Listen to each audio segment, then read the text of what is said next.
the 1970s, this was where my mom used to run a brothel at 17A Keong Saik Road.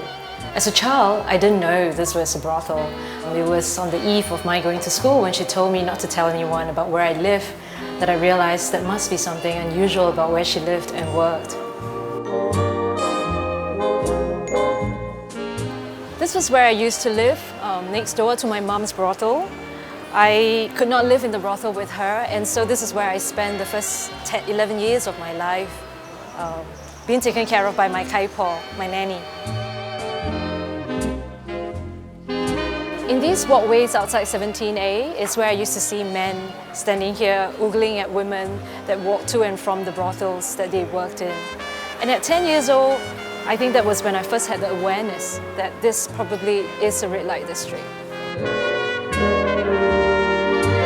Many things have changed in Keong Saik, but it is when I walk through these walkways that I always remember my most precious memories.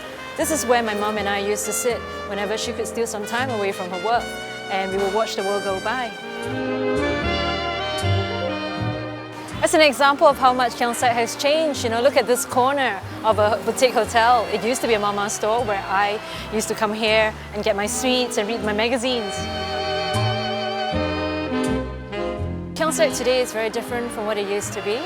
And for me, I'm also very different from the little girl who used to be very shameful about telling people where I lived.